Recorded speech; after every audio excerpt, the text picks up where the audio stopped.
তাহলে সে কেন অযথা মারটা খেলো? নিশ্চয়ই সে কোনো একটা রং করেছে। আর সেই রংটা করার কারণেই কিন্তু সে মারটা খেয়েছে।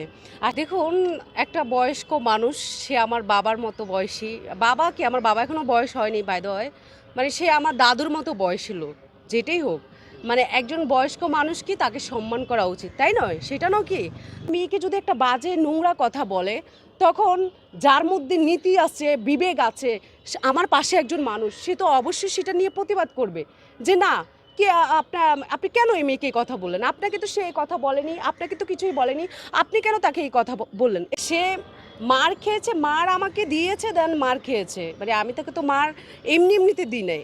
আর শুরুটা তো আমি করিনি, সেখানে একজন সাংবাদিক ভাই ছিল, ঠিক আছে, যে কোনো একটা নিউজের, সেও প্রুফ আছে, প্রমাণ আছে, সে আমার ইন্টারভিউ নিচ্ছে, ঠিক আছে, একটা গেটের ভিতরে করে সে আমার ইন্টারভিউটা নিচ্ছে।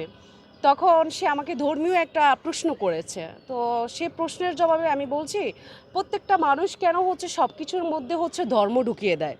ধর্ম ধর্মের জায়গায় থাকবে, মানুষ মানুষের জায়গায় থাকবে। আর কে নামাজ পড়লো, কে হচ্ছে রোজা রাখলো, এগুলো আসলে হচ্ছে দেখে দেখিয়ে করার কিছুই না। তো ওই লোকটা আর বাকি আগের কথাগুলো শুনিনি। আমার ওই সিম্পলি কথা শোনার পরে সে আর কি মাঝখানে এসে দাঁড়িয়েছে, তাও গেটের একটা গেট আছে, গেটের বরাবর। তখন সেই রিপোর্টার ভাই বলছে যে এই আপনি একটু সরেন, এই মুরব্বি সরেন, সরে যান, আপনার এখানে কাজ কি? ঠিক আছে, কিন্তু সে সরতেছে না যে আপনি সরেন, মানুষ আসা যাওয়া করবে, রাস্তা দেন।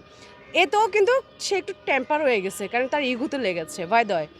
দেন হচ্ছে আমি যখন এই কথা এখন সেই লোকটা বলছে যে আমার একটু বিশেষ কথা আছে।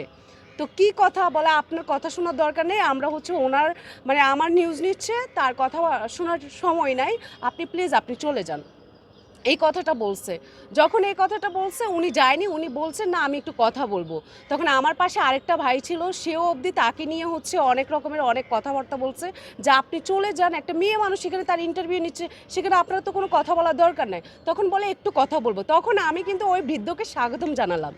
ওকে, আমি বৃদ্ধকে স্বাগতম জানালাম, অথচ রিপোর্টাররা ভাইরাও যাইতে বলতেছে, পাশে যে ভাই সেও যেতে বলতেছে, অথচ আমি তাকে স্বাগতম জানালাম। আমি তাকে স্বাগতম জানালাম যে হ্যাঁ অবশ্যই আপনার কি বলা আছে, আপনি বলুন আপনার মতামত। তখন আমাকে উনি যেটা বলল যে হচ্ছে শরীয়ত বিধান সম্পর্কে তোমার কোনো আইডিয়া আছে? তখন আমি বলছি শরীয়ত বিধান সম্পর্কে আমার তো কোনো আইডিয়া নাই। আপনার আছে, আপনি আপনার বিধান নিয়ে থাকেন, আমি আমার বিধান নিয়ে থাকি, ঠিক আছে, এটা নিয়ে কথা বলা দরকার নাই, এই জাস্ট এতটুকুই বললাম। তখন হচ্ছে মানে আমার সাথে যে একটা ভাই ছিল, সে বলতেছে এই আপনি জানতো এখান থেকে, এত প্রশ্ন, যেহেতু এখানে সময় কম, তাও আবার ইফতারের একটু আগে আগে আমার নিউজটা নিচ্ছে, সময় কম, আপনি যান, আপনার পরের কথা পরে আপনার নিবে, আগে তার ইয়েটা নেই। সেই লোকটা যাওয়ার আগে সে বলছে যে তারই কোনো ড্রেসের কোনো ঠিক নাই, তার উপরে সে আবার হচ্ছে কি ধর্মীয় জ্ঞান দিচ্ছে।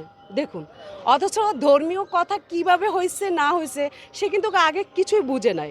ধর্মীয় কথা তো সেখানে আমার বলার তো কোনো প্রশ্নই ওঠে না। নিশ্চয়ই সেখানে হচ্ছে কেউ একটা মানে কোনো একটা কারণ রিজন নিয়েই তো আমি কথাটা বলছি। ওই যে কথায় আছে না, সে উড়ে এসে জুড়ে বসার মতো করে কথা বলছে বাই দ্য ওয়ে। তারপর হচ্ছে আমাকে যখন এই কথা বললো, আমার পাশের যে বাইটা, সে রেগে গেছে, রেগে গিয়ে তাকে একটা ধাক্কা দিচ্ছে। ধাক্কাটা যখন দিচ্ছে, তখনই মানে তাদের মধ্যে কি একটা বাকদণ্ড সৃষ্টি হয়ে গেছে, মানে মারামারির মতো হয়ে গেছে। তখন আমি আর সে সাংবাদিক ভাই মানে পুরো অবাক হয়ে গেলাম, কি হলো, কিসের মধ্যে কি মারামারি। তখন যে লোকটা ওই বুড়োকে মারতেছে, যে ভাইটা তাকে মারতেছে, সে ভাই তো একটু শক্তিশালী আছে, তো আমি বলে বাবারে, এ বুড়োকে তো মেরে শেষ করে দিবে।